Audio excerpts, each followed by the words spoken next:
Being great at sales is essential to your business and your career, but you and I both know that the stress of selling and dealing with constant rejection can be an emotional drain. My entire brand, No BS Selling, is based on the belief that professional sales is a skill and not a personality, and that to be better at sales takes constant refinement and a dedication to your craft. This show is for salespeople and entrepreneurs who are committed to improving their sales skills and getting better results, and are sick and tired of the BS game that often happens between buyers and sellers. Welcome to the No BS Sales Podcast, and I'm your host, Walker McKay. I'll help you and your sales team make selling easier, feel less cheesy, and be more lucrative. It's time to change the rules and level the playing field between you and the people you sell to. You're already good, let's be better. Welcome to the No BS Sales Podcast. I'm your host, Walker McKay. I want you to listen today so that you can learn how to be successful in sales no matter what it is that you do. My guest today is Trish Springfield, who is the founder and principal of a firm called Energize2 Grow. And generally, she works with banks and bankers to help them be better at sales. And let me tell you, those guys need frigging help. But anyway, let's welcome Trish Springfield to the show. Welcome, Trish. I'm so glad you're here. Good morning, Walker. It's great to be on the show with you today. I need to tell you all a funny story about Trish. Among the first times I met her, maybe it's the second or third time I met her, I had just quit my perfectly good job where I was making lots of money and I had no idea what the hell I was going to do. And so I was talking to a bunch of different people about it. And one of the people I went to go see because I respected her so much was Trish. And Trish was working at a bank at the time. And I just kind of dropped in, and she'd been really nice to me and helpful and positive as she always is. And she said, I need to give you a piece of advice. And she said, I've only known you like for month and a half, but Walker, if you go work, you need to work for a company that is small enough it doesn't have an HR department. I said, well, why would you say that? And she said, because anybody has an HR department, you're going to get fucking fired in the first 3 months, and you don't need to be fired again. So that was my first bit of advice from Trish. Maybe I'm my first, but certainly one I've taken heed, and I do not have an HR department in my company for specifically that reason. So Trish, tell me something. How did you get started in the banking business? Well, if you ask my brother, I started at a very young age, lending him money and charging him interest when he wanted to buy Cheetos from his friends down the road. Did you really? I did. And he still reminds me to this day that he knew I'd be great in my job because I was good at exacting usurious interest at an early age. And you know what? Another interesting thing about you is, Trish, you are probably, I'm guessing you're in your 40s, and you and your husband have already retired because you saved money and lived under your means. The rumor was Trish went to the bank, her boss at the bank about a year ago, 18 months ago, and quit and said, I don't have to do this anymore. And the rumor was this is at the same time that the Mega Billions lottery ticket was claimed in South Carolina. And the rumor was that Trish won the lottery. I'm still not convinced she did not win the lottery. But anyway, she and her husband have both retired at whatever young age they are. And now they just do what the hell they want to do. Retired doesn't mean stop, right? What does retired mean to you? Retired means you get to spend your time where you really have a passion. And while we do still enjoy doing a lot of things out in the mountains, hiking, doing all sorts of sports, it also means I have more time to get to know some of the bankers in my community. I teach at a couple banking schools, been doing that for over a decade. And so I get to keep my hands in the business. I'm always going to be a banker. I was as a kid, and I'm always going to be one till I move out of the earth. So I freaking love that. And now you get to do the banking part that you like. Yeah, I have more time for it. So what is it that you think that bankers need the most? Why do you think they need help with sales? Because I think most of them don't believe they need help with sales. I think most bankers don't think their job is sales. They think it's service. And certainly you have to serve your client and help them navigate the financial world and help them become successful so maybe they can retire early. But I don't think they understand that everybody sells. Yeah. Everybody. Yeah. And I learned that at an early age. I grew up in a family-owned business. And the first thing my dad taught us is this: you don't work, you don't eat. Wow. Bottom line, because no matter how great yesterday was, today we had to start all over. Yeah. And we had to earn our money that day. Even if it was great, tomorrow we have to start all over. And so as bankers, I think that we've been lulled into the fact that clients are just stuck. They're not going to move somewhere else. We kind of take them for granted. And I think that's where we miss it as bankers, is we're not as good at really getting to know our clients and then making sure we're helping them through that journey. So how do you teach people to do that? Well, first of all, you have to help them realize you are helping the client when you go through more of a sales process. I think everybody's afraid of the word sales. Yeah, no kidding. So the first thing I tell them is, look, you got to be excited about this yourself. Before you even talk to your team, you personally, if you're a leader, you have got to be excited about having a better relationship with your clients. So you need to energize yourself first. It's got to come internally. And then we can talk with our teams. But most importantly, we talk about how do you optimize opportunities. So what does that mean? Well, that sounds like a marketing thing. What does that mean? It is a marketing word. I probably shouldn't use that. It's way too canned. So what it really means is this. If you talk to any teller or anybody at a bank that interacts with clients, they could tell you their husband's name, their kids' names, if they have a dog, how long they've been banking with us, what kind of change they want every time they come in and cash a check. They know all that stuff, and they never use it. Rarely do they call you on your birthday and say, hey, man, happy birthday. I hope you don't come to the bank today. Tell me you're doing something more fun than that. I mean, how well do we leverage the information we have? We're not optimizing or maximizing our opportunities. We're just responding instead of being proactive. Ah, okay. And so I was thinking, as you were telling me that what you were going to say was that the tellers actually did a pretty good job of keeping up with people because they see them on a regular basis, but that information was not shared with the lenders or the people that are the managers of the bank or the people on the platform. Exactly. Well, I mean, that's certainly an issue. And how neat would it be once a week? A lot of banks, they'll have kind of a huddle meeting once a week just to share about 2 or 3 different clients this past week. Hey, did you know Miss So-and-so came in? Did you realize her husband's about to retire? Do you realize that they just had a new grandson? Whatever it is, it can create more opportunities. I think we're more reactive in the banking industry. And frankly, if we don't change, it's going to be Amazon, it's going to be Google, it's going to be other people providing financial services instead. And they won't need us, right? And chances are those guys are going to get into the business if they're not already in the business anyway. And so what are we going to do? I mean, they're going to be there. They're in every other freaking business. They're going to be in that one too. So what are we going to do to really differentiate ourselves? I laugh that, and it's so freaking true. I was in the commercial real estate business for a long time. It almost killed me. But I got to know a lot of bankers when I was doing that. And I found that a banker sales call, when they called on me, what it sounded like was, hey, Walker, let's go to lunch, right? Let's go to lunch. And so we would go to lunch, some nice place that they always bought, and we would talk about football and how things are going and what's going on around town. And then at the end of lunch, they would pay for lunch and stand up, pat me on the back and say, hey, if I can ever help you, let me know. And then we'd walk away. And that was a banker sales call. And it's funny, I've talked to guys that are friends of mine who are business owners and real estate guys and whatever else. And like, that's exactly what happens every flipping time. How do you tell bankers to differentiate themselves from others? Because I feel like it's just another suit. How do they differentiate themselves? How should they? So I love that question because I don't think bankers are very good at being unique and expressing how they're unique. Yeah, they suck at it. I mean, let's be honest. People think a bank is a bank is a bank, blah, blah, blah. Yeah. Different logo. So there's really a couple ways I do that. Personally, I shared with my banking team. So I've been a manager of retail people in the banking industry for over 25 years. And here's what I've taught them because I do it myself. And I'll use it for the last bank that I just retired from. I like to tell people, you probably think every bank is the same. Let me tell you 3 good reasons why we're different that I think might help you understand how we're different. And I tell them, you see 3 things. This is how we're different at Southern First. We are like Chick-fil-A, USAA, and the Bojangle biscuit.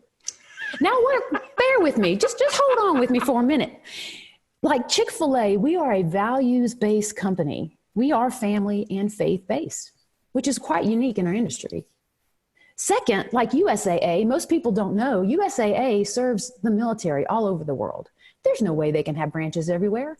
So they were the first bank to allow their employees to send a deposit on their phone because in Iraq, we don't have a branch.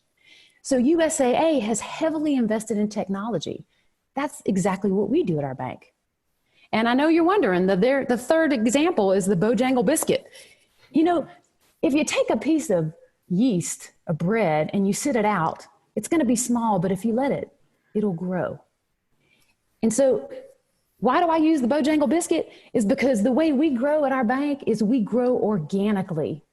We don't go and make a lot of extra biscuits. We have one biscuit and that biscuit grows. We don't buy other banks. And so that's how we're different. Got it. Okay. So I thought you were trying to tell me that Bojangles biscuits were organic and then I could get my wife to go eat them. Well, I don't think I can stretch it that far. All right. So let me challenge you a little bit. Yeah. I love your story and I love that you shared that with your employees. Can I tell you what if I were to do a broad generalization, when I ask people, give me 3 reasons to do business with you at your whatever place of business, your bank, your retail store, your industrial site, whatever, typically we get some version of, we got better quality, we got better service, and we got better people. Mm-hmm. Some version of that. And so when I hear that, I will say to them, okay, that's great. I believe you. And so how many of your competitors do you think they say, we have worse quality, right? We have worse service and the DNA of our people sucks. It's not as good as the DNA of the other. Nobody says that. And so what I like that you did with Chick-fil-A, USAA, and Bojangles Biscuits is at least you made it interesting. And yours wasn't exactly the same, but how many of do you think, here's where I struggle with this, right? If we tell, you train a bunch of different banks, I'm assuming? Oh, yes. You used to have one client. You train a bunch of different ones? And do you teach them all the Chick-fil-A, USAA, Bojangles Biscuit story? They have to have their own? Well, I share that, and then they have to craft their own story. Okay, good. And a lot of times it's some of the branch managers, they say, well, mine's a little different because here's what's going to happen. If you have a problem on Saturday, you have my cell phone number. Right. If your husband has a problem, I'll drive over and bring him the deposit slip because I know he does not have those. Right. So they will use examples that are specific to indicate really a differentiator. Love that. I think that's great. And I think that's such an important thing to remember. And because one of my beliefs is until people see that you are different, they can't see that you're better.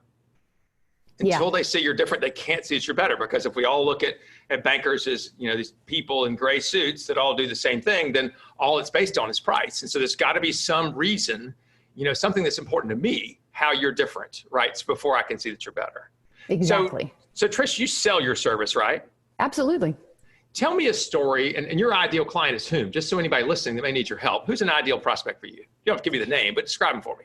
So an ideal prospect is someone who is focused on growing their business, ideally in the financial services area, and they have a team that's not producing at the optimal level. Like with a little more focus and a little more expertise, they could be much more successful and bring more revenue to the company. So at the end of the day, my goal is for your company to earn more money because I've been a part of your process. Cool. All right. I love that. That's great. And so tell me the last time you went out after a customer like that matched your ideal profile, that you were fired up about, and that it didn't work. They didn't buy. Tell me what happened. That probably never happens to you, but if it were to happen, tell me the story about it. Oh, yeah. I can definitely tell you the story. So I'll tell you too. Okay. I consulted banks for a long time. About of my 25 years, about 9 of those were consulting banks, both in the U.S. and outside of the U.S. And, name of the game is sell, right? So we're going to give them consulting services. We were also helping banks build locations. And so we made money on teaching them what kind of people to hire. How do you train them? How do you really leverage them? And then we actually will build the branch location for you.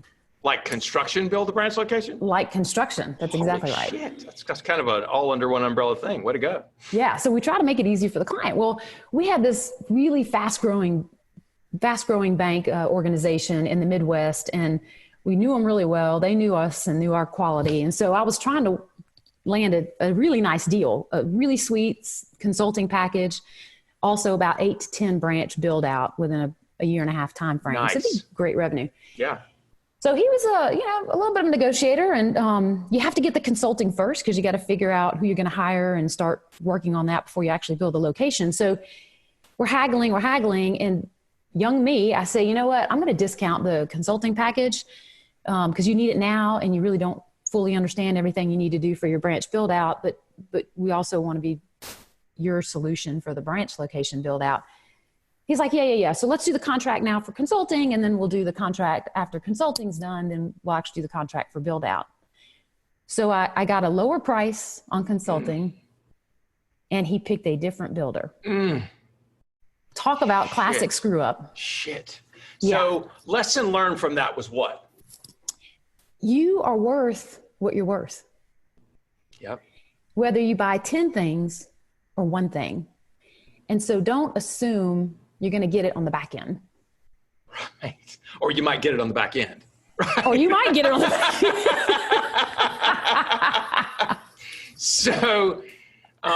So I agree with you. And you know what? The message you send to people, if you do discount your price, is they tried to stick me. Yes. If you tell somebody it costs $10,000 and then you say, hey, but I'll cut you a deal for $9,000, guess what? The person just learned you tried to stick me. Right. And so you're training them to negotiate with you a lower price every single time. And so, so knowing what you know, what would you do differently next time? Same situation. What do you do differently next time? What is Trish, who's got some experience now, what do you say? Well, so I learned from that scenario, and I had another opportunity that I was talking to a bank client about. And this bank client thought they could do the consulting part. Like, I know how to sell. I'm going to tell my people how to sell. And I looked at this was a bank president, and I said, why am I here? If you already know, I don't need to be here. Yep. But if you've never had a bank location that's not a traditional location, how do you know you're going to be successful? Yep. That's why I am here. Yep. And he just kind of sat back in his chair and he looked at me funny. And then he said, you know what? You're right. I don't know a thing about grocery stores. My wife goes, I don't ever go. It's a pain. Fine. You need to tell me. And literally, so he paid me, and halfway through the engagement, he just wanted to do it his way. And I did it again. I said, listen, why are you paying me? If you think you know, just fire me. And he kind of backed away and said, you're right, do your thing. So I think we assume we can do what everybody else can do, but we can't. Sometimes you have to just lay it on the table. Yeah, I think the key thing, you did two things there, if I heard the story right. Number one was you were willing to walk away.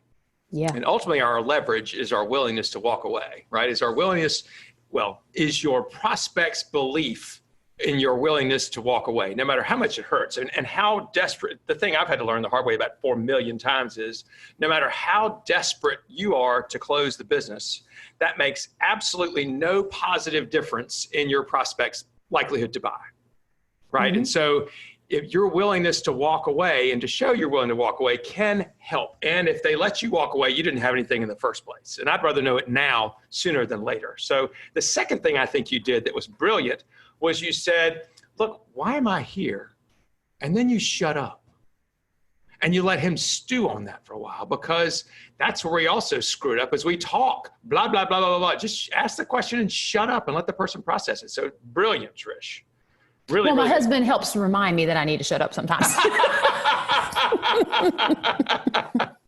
That's funny. Sounds like my wife. Maybe we're married to the same person. So you said you had a second story too. Tell me another story. Okay. So those were some of the just, I have to say, embarrassing ones. Oh, come on. I will say this. And so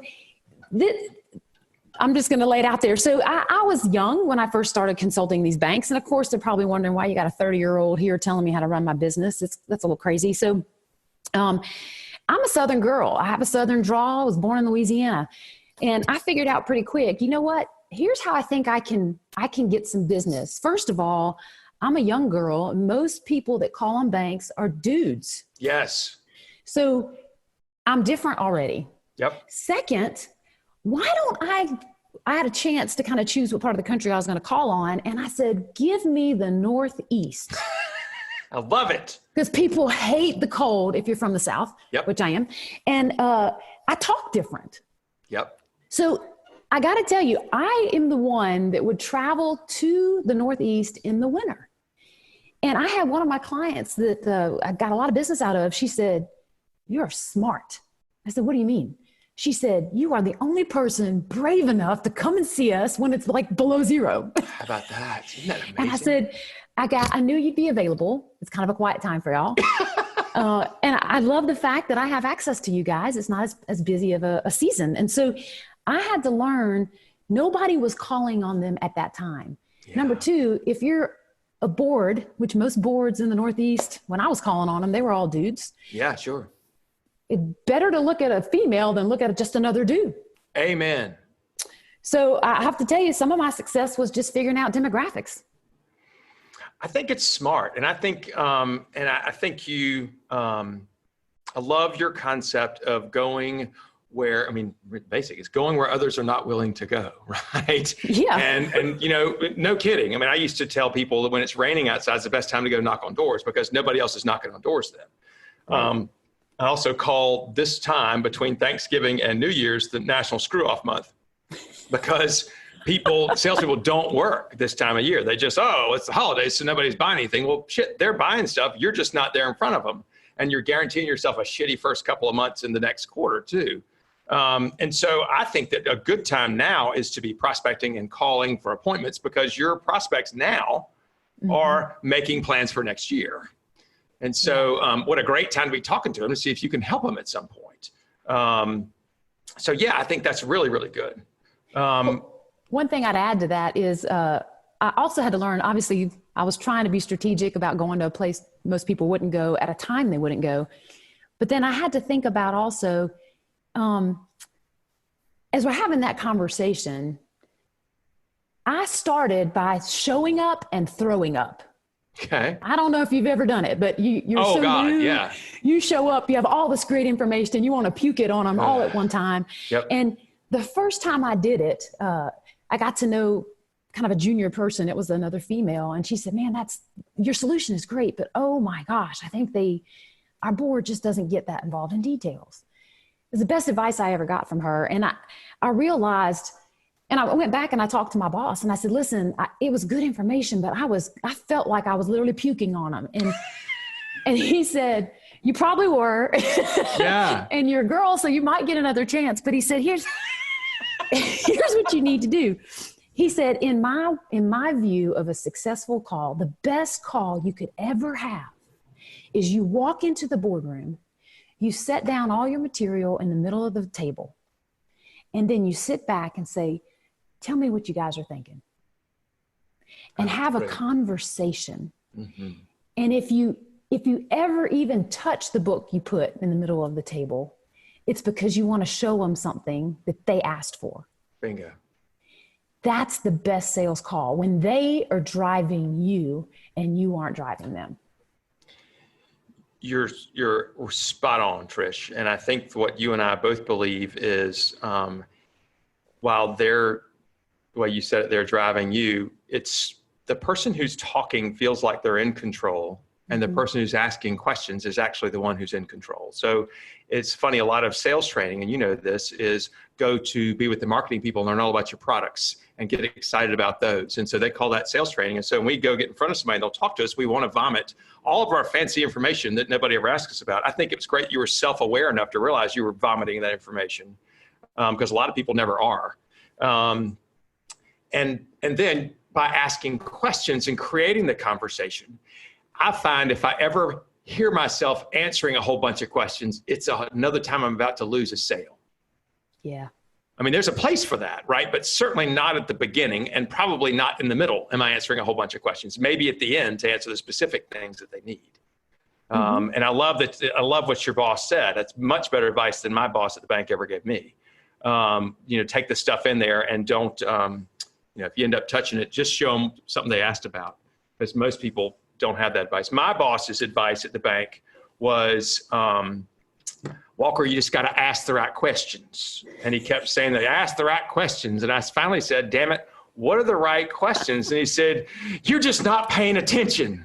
I was like, okay, great. Thanks a lot. Appreciate that. I quit about 2 weeks later. Well, I think the other component that is the hardest, in my opinion, in selling is don't be desperate, right? Yes. You don't want to be that last girl at the prom leaning against the wall and you're desperate, right? Who's going to dance with me? And so what I did learn is that, and frankly, my boss was good enough to say, I don't expect you to land every deal. And frankly, some of these deals take 1 year to 2 years to really mature. So do we have the confidence in ourselves that we don't actually feel desperate, that we can have a conversation that says, I'm here to help you today, but if you're not ready till next year, I'm fine with that. Yeah, that's okay too. Right. Not many people are willing to say that. So I have a theory, but how do you keep people from not only not being desperate, but not sounding desperate? What do you recommend to people? How do they do that? Well, your first comment earlier was spot on, is they need to be able to talk more than me in a conversation. Yeah. So I don't think, and particularly bankers, I've found we're not that great at asking questions. And so we need to ask more questions. Like, so tell me what's on your mind. What's frustrating you right now? Or if you had a magic wand, what would you use to fix it? Yep. And tell me why you can't do it now. Yep. Is it just you don't have time to focus on it and you could fix it yourself 2 quarters from now? Or you really need help and you're not sure you can get the funding to do it? So I think we're terrible at asking questions, and particularly problem questions. So it's easy to ask, how long you been in business, what's going on, what's blah, blah, blah. But can we say, what's bugging you? Yeah. Why hadn't it been fixed yet? And what's in your way to fix it? So I think it's interesting you said that, and I love that. I think most salespeople, everybody knows you got to ask questions, but I think most of the time we stop with data questions. How much are your deposits? What's your rate? What's your term? Blah, blah, blah. Okay, let me go do better than that. As opposed to digging in like you talked about and finding the emotional compelling reasons. Quite frankly, what I like to think about is learning your prospects' opinions about things. Tell me where you think you are. What do you need to do better? How would you do that? How would that make a difference? Their opinions. Because what most salespeople want to do is go share their own opinions. Well, let me tell you, nobody gives a shit about a salesperson's opinions. That's just the truth, right?